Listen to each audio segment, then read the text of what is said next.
The trail of the 3rd Army and the 19th Tactical Air Command of the 8th Air Force is marked by more than 40,000 white crosses. 40,000 dead Americans.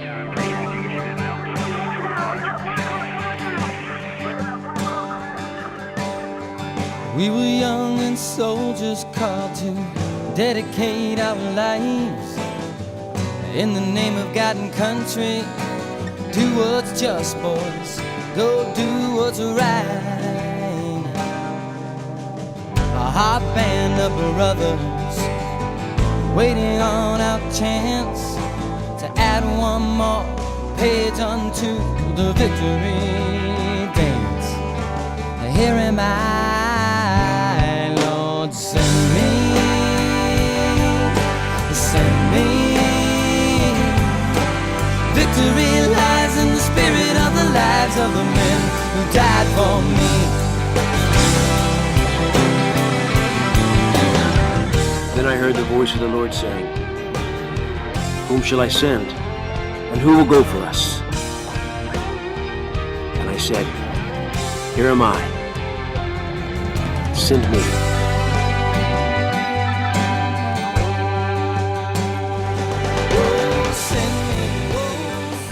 This is Michael Broderick, Marine Corps veteran, actor, and Gallant Few board member. You are listening to the New American Veteran. Now here's Carl Monger. Hey, hello, and welcome to Gallant Few's The New American Veteran. I'm your host, Carl Monger, and today it's my privilege to bring the founders of TroopScore on the show, Aaron Sanders and Brandon Soroy. Guys, welcome to the show. Thanks, Carl. Pleasure to be here. Great to be here, Carl. All right, so tell me a little bit about yourself. You guys both veterans? We are. I was a 12-year veteran, 8 years on active duty, last 5 with the 82nd Airborne's 307th Engineer Battalion, including a tour in Afghanistan in 2002. So that everybody knows who that was, say which one you are. I'm Aaron Sanders. Thank you. Yes, and Brandon here. I was a medic, Army medic, 8-year, spent a year in Iraq in 2004, and yeah, it's me. So then when you guys came back, did you take advantage of your GI Bill? How did your, talk just a little bit about how your transition went? Yeah, I actually, right before I got deployed, I had started going to college using my GI Bill, and not almost first, through the first semester, I got pulled out to go overseas. So when I came home, I started again at a new school. And at that point, I was using VOC Rehab Chapter 31 benefits. So that's sort of when I started getting back into college. Nice. Aaron, what about you? Yeah, I used quite a bit of the GI Bill throughout. I was one of those guys that went to a few different schools for various reasons. And so I was in the reserves as well. And so I was able to use a couple of different versions of the GI Bill.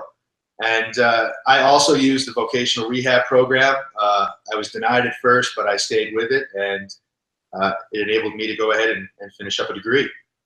So when you say you were denied at first, what does that mean? And how were you able to stay with it to get them to approve it? Yeah, I've actually been denied a few different times with that program. When I first got back, I was only rated at 20%, even though I was medically discharged. And so they essentially said that I had skills as a combat engineer that I could employ, even though physically I wasn't able to do that kind of work anymore. And so I was close to finishing up my bachelor's degree at that point. And, the system I don't think had evolved yet to deal with the rush of veterans from the post 9/11 era. And so at that point, I was denied in New York City where I was living at that time. But I went back about a year later, and I had lost my first job post-service. And so I reapplied, and I had a new counselor at that point, and really it's a subjective decision on their part, and I was approved.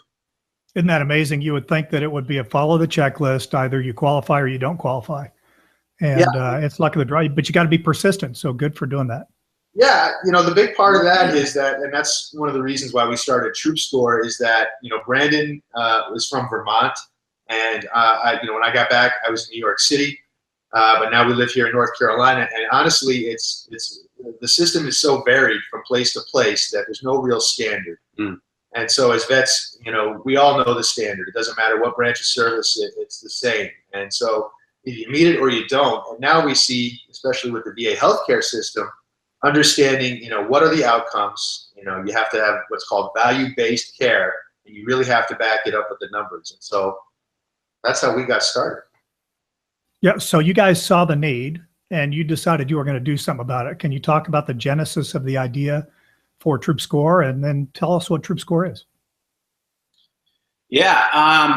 I mean, as Aaron mentioned, he had his sort of, time getting what he needed in voc rehab. And I went through a few different voc rehab counselors just basically because of churn. And, same deal. I noticed that some of them were great and some of them weren't. And it was really a subjective, not a standard kind of thing. So Aaron and I went to this thing called Entrepreneur Boot Camp for Veterans. And it's a program that teaches veterans who want to, start a business, the basics. And when him and I were there, we sort of had our own businesses that we were working on, but this was a discussion that we had in depth about, the lack of a place for the veteran population to be able to go and see, best services and worst places to go based on veteran actual feedback. Yeah. Nice. Yeah, it applies across the board. It's not just the voc rehab program or benefits, but there's a whole discussion there about the $120 billion that the VA has and is spent every year on things like the VA home loan or life insurance. There's the healthcare side of it. There's a tremendous variety there. There's 45,000 organizations out there that are helping veterans or saying they're helping veterans. And, it would be great to have a standard of who's really walking the walk and who's just kind of, leveraging the low-hanging fruit of the goodwill towards vets. And so that was the genesis of TroopScore. And so we kind of call it TripAdvisor for the troops in a way. Really it's making trust and transparency work for veterans, their families, and the organizations who serve them, whether that's VA or private medical, whether it's a nonprofit or a national veteran service organization like the DAV, whether it's a college or university or online training program, really any business or organization that has an impact on this, what we call the veteran life, because, face it, we're never going to go back to being civilians. It's your veteran life. And so how do you make your veteran life the best it can be for you and your family? Because I think that gets left out of the equation quite a bit too. And that's something we've discovered since we launched last year in the summer. And it's really that the family is this underserved part of the population. A lot of the emphasis is on us, the veterans. And so what about the adult children of older veterans, particularly of the Vietnam era? What about, the spouses? They are the ones that really want to tell the story, because we have this kind of embrace the suck, drive on mentality. We don't speak up oftentimes. We take what we get, but it's the spouses or the family member that will advocate for us. And so really what we're trying to do is build the tools, that really just fit the modern era. There's nothing out there like this. It's a simple solution to solve, I think, a lot of the problems that face our community. And so we're hoping that this is, part of the answer, a small part at least. Let me see if I can pull up the TroopScore page. Are you seeing that on your screen? Yeah. Yeah. So kind of talk me through what this is and what somebody does when they first come to it. I mean, you've got to sign up. Is that when you go, if you want to rate or leave comments about an organization, you go and you create an account and sign up? Exactly. Yeah. You can go on there. It's always free for vets and their families. You can create an account and you can browse everything that we have in there listed right now. You can add your own listing. We're adding listings daily. And not only is it something where you can browse, but you can also go in there and rate and review each one, leave your own feedback. You can go through and leave comments on other veterans' feedback. You can upvote better, things that are more helpful to you. So that's sort of, what we see is, for anyone, if you want to go out and eat dinner somewhere, you go online probably, and you look up for the best whatever in your area. And the first thing that pops up on a Google search is Yelp or TripAdvisor and the amount of reviews and a couple, real people testimonial feedbacks. And that's what we want. When somebody looks up an organization and wants to find out about them or wants to see what they can get for help, the first thing that should pop up is, here are some things that other vets have said about it. Right, and there's a web app, and it works great on any device. So you can go to TroopScore.com, and you can go on your phone, on your desktop, your laptop, or your tablet. And really, right now we have over 2,700. We have the entire federal VA system in there. So if you click on healthcare there at the bottom of the image, you see that right there? If you click on that, you can go in and rate any VA federal facility in there right now, whether it's a VA medical center, which even the VA itself doesn't allow you to do. You can see what the VA has rated that facility in the last 2 years.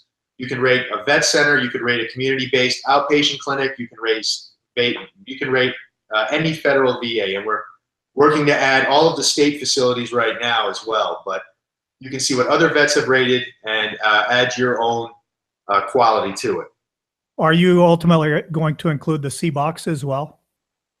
Oh yeah, they're in there already. Yep. Are they? Nice. Okay. If you scroll down, yeah, you have 172. Yeah, the CBOC. And then I think CBOC is next, and then Vet Centers is fourth down. Yeah, and to answer a question too, we launched the project last summer in June. We're on it full time. We launched our first version, the alpha of the product. That went live on Veterans Day last year in November.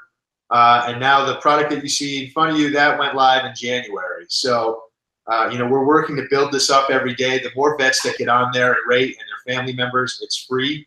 And it builds up, the intel. It gives that hand and arm signal back to the next vet.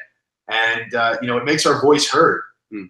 Where else besides Facebook or on, the article of the week that you may find about what's going on for our community, can you really, make your voice heard?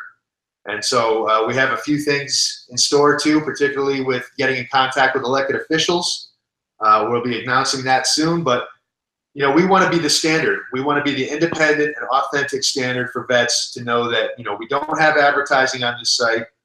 This is here for us and for us to speak up and a place to do it and to know that you can trust it.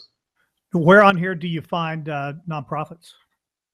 Let's see. If you click on family right there, we're always, every day, we're always kind of working on how to, make this easily navigate, Nice. easy to navigate. So it's always kind of improving. But right now, this is a lot of the organizations. You can pick them based on their lane, basically. Some of them are in a few different ones. Yeah, so if you see, we have 12 different categories there at the top. And as I said, we've got 2,700 entries into the system right now. And so the VA takes up about 1,400 of that. And so we've moved on now to the state VAs and these nonprofit organizations. So overall, there's about 46,000 different organizations. That's veteran service organizations. That's organizations like MOAA, the Gallant Few, and many others, the USO. And there's a lot of silos in that. And so we really want to help bridge those silos between these organizations because it is, there's no real one place for everyone to be located. There's directories out there, but there you go. We need to get some people to rate us. Yeah. And we're ready to go. You can go there to TroopScore.com and rate the Gallant Few today. But you can see that each listing gives you a means to connect with the organization. There's social media. You can really make it in depth on here, and that's how we keep the lights on. We see that as an opportunity for organizations. If you're walking the walk, you want to tell your story. I've got a pretty deep background working for nonprofits, and I know that it's either doing your day-to-day mission, whether that's helping a veteran or a family, social type work, health and human services type work, whatever it may be. Whatever your focus is, it's raising the next dollar and doing your primary mission, and telling the story kind of gets put to the side. And so how do you identify what category? So an organization like Gallant Few, we're a little weird because we're not geographically based, but we're in every large community across the country. And while we're not, officially we're a mentoring organization because we do the one-on-one connections, but if somebody is looking for a job or if they're homeless or if they need substance abuse, we have the ability and we have partners so that we can provide those kinds of services. How do you fit something like that in? Do we have the opportunity where it says business owner, can I go in and say, hey, here's my recommended categories. Would you guys add us to this? Or how does that work for an organization? Yeah, the way that we sort of is structured this is that each individual listing is able to be assumed and taken over by somebody with the organization, and they're able to essentially, create what they want and add in what they'd like. So we can add in almost anything, and we can structure things that you'd like to ask your audience. Yeah, it's within reason, obviously. It's verified, and so that's an important component of this that, again, as the standard, it has to be verified. And so we see it as you say the Gallant Few, you say these are the services we provide. And knowing that, honestly, you're making yourself transparent in a way that, some organizations are afraid to do. And by doing that, you say, this is what we do. And if a vet is going to go ahead and say, they are amazing. And so the one-on-one mentorship for you, you get these testimonials and you get veterans standing up for you and really closing the loop. You help them along the way. You get them a great job. And then down the road, maybe they need to come back as a mentor. Maybe they need to come back and pay it backwards, maybe donate, volunteer. And so there's that side of it. And then there's the data side of it, where you may want to just kind of keep in touch in the long term and just ask questions. And as Gallant Few's mission kind of evolves and grows its reach, this is a way to go ahead and build a network to maintain that contact and let you focus on your lane. So are you guys pulling together data on this that you can go back to the VA and say, hey, here, let us give you a presentation on your facilities that are doing really, really well, and here's some that we've identified that are not doing so well? Are you pursuing that kind of a relationship with the VA? Yes, definitely. We're fortunate. We're located out of Asheville, North Carolina. We have a 5-star rated facility here in Charles George. And so, overall, we think the VA, considering what they have to deal with and the many, pots of Kool-Aid they have to keep stirring, they do an amazing job, but there's an amazing inefficiency there. And they realize it, I think, especially the new director. And so they have organizations like VA Choir, a few other innovation programs that they're really trying to assume best practices. And the issue is that in the meantime, that there's a lot of entrenched issues. And so that's one of the reasons why we're a for-profit company and not a nonprofit. We think that there is money to be made for this, helping people, a win-win. And we're not going to people with a handout because, frankly, there's a lot of that and there's nothing wrong with that, but you have to kind of stand out. The VA needs nimble companies to partner with, and they see the value in those kinds of collaborations. And so that's why we're on things like the Blue Ridge Veterans Community Partnership. There's the governor's working groups here in North Carolina. There are a lot of organizations that realize that now we have to get beyond the goodwill. Now we have to get beyond that there's a problem at the VA. What are the specific problems with retention, transition, value-based care, population health, the patient experience? All these things are starting to have a name. And so for TroopScore, we are the baseline. The VA is collecting their own data, but they only use 15% of veteran feedback. So we're 100% veteran and family feedback. And the other thing that happens with the VA is they control the way that they measure things. So when one of the, when they did not have waiting lists, I was put on a waiting list, but it wasn't a waiting list. And because, they have their 30-day appointment schedule, when I called in to get an appointment, they said, well, we'll call you when we can get you an appointment within 30 days. So I said, oh, so you're putting me on a standby list. Oh, no, we don't do a standby list. Well, then how do you know to call me? Well, we'll call you when we have an appointment. But you have to have a list to know who to call when you have an appointment. So they're skirting the system so that they can make their numbers look better. Exactly. And that, well, I love what you guys are doing because it's going to bring an outside look at that so people can, and I hope they'll do it in a constructive fashion because, it can be really popular to just go bash on the VA. And the VA does some really, really good things. And so far, I have been very impressed with the new director. I think he is already making an impact. And it seems like, oh my God, we have somebody that has common sense that is now leading the VA, because that has been lacking for so long. Right. And now it seems like that's happening. So we have to, as a veteran and the families of veteran communities, we need to go out there. We need to be honest, and we need to be forthright, but we also need to tell them when they're doing things that are right and good, and we need to compliment them on that. So I encourage everybody, don't go out there and just bash them. When we started this, we were curious. That was sort of our hypothesis, was that first what was going to happen is that a lot of people would need to be heard, and they would put a lot of negative things. And then eventually, we would see some of the positive come into it. It was almost the exact opposite. We went through and looked and tallied a week ago. We have 80% of our reviews are 4 or 5. So it's incredible to see, there are certainly, people will usually highlight something when it's either really bad or really good. And it's interesting to see that vets are getting on here, and they're picking out things that aren't working, but they're also defending their local VAs and saying, well, this is something that's really good. This has really helped me before. And what we want, our goal, we are obsessed with, human psychology and listening to people and solving issues, and not just guessing.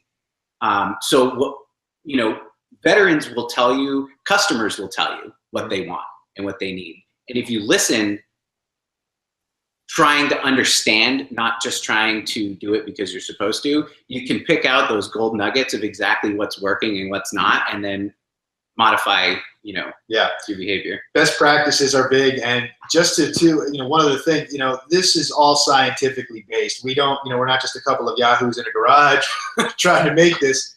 We use from the Center for Medicaid and Medicare from the federal government, their HCAP standards for the medical side of the house, the same ones that the VA and the Department of Health and Human Services use. For the nonprofits and service organizations, we use what's based off of the National Core Indicators, which is really patient experience, user experience, things like the Net Promoter Score. So it's all scientifically based, and it's not just us saying, oh, I like that or I don't, but that's the best way to find out. So do you guys have a little plug-in that we can put on the Gallup website that says, hey, go rate us on TroopSpace? We will have a button for you on TroopScore, and what you can also do, that's what we see ourselves evolving into. I said TroopSpace again. I meant TroopScore. I've done that twice. We're going to go ahead and get that URL today. We might as well get all the TroopSpace. I just took my rating, went to a 1 from you guys now. But we see that as being a big part of it. It's kind of like the Better Business Bureau for veterans. Are you TroopScore approved? Are you TroopScore trusted? And so we do have a button for you that people can go and come on and rate you on your profile. I like it. How can people find you? You throw out your Twitter, your Facebook, your other sites out there? Yeah, well, definitely first and foremost at TroopScore.com. We are also on Facebook at TroopScore, on Twitter at Troop_.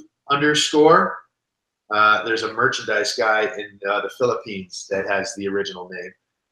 We're on Instagram at TroopScore, Pinterest. Yep.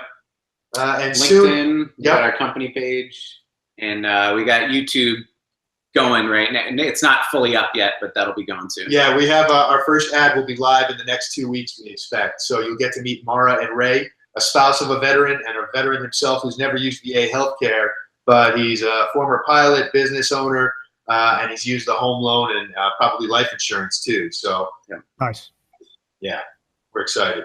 Well, good guys. Well, we need to check back in here in a few months and see how things are going, and hopefully we can help drive some more attention to you guys and get some folks out there rating. And you said there's also an app, is that correct?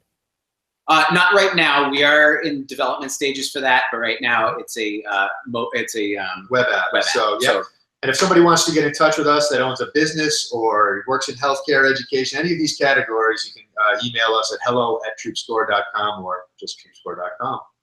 Guys, what did I miss that you want to say? Thank you very much to you and the Gallant Few. And if you know a vet or you see somebody doing push-ups on Facebook or the next scandal that comes along, send them to TroopScore.com and let's get this ship in the right direction. Awesome. Well, guys, thanks for what you're doing. It's exciting stuff. Thank you. Yeah, for what you're likewise. doing. Thank you. Appreciate you being on the show.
That beautiful rendition of Taps is a public domain recording created and recorded by an employee of the United States government. It is open source and not under copyright protection. Kenny Thomas' song Send Me is used by permission of Kenny Thomas. Isaiah 6:8 was read by Tim Abel. Thank you, Michael Broderick, for the introduction. All work is original or used by permission. This has been a production of Gallant Fuse, the New American Veteran, a member of the Heroes Media Group. All rights reserved.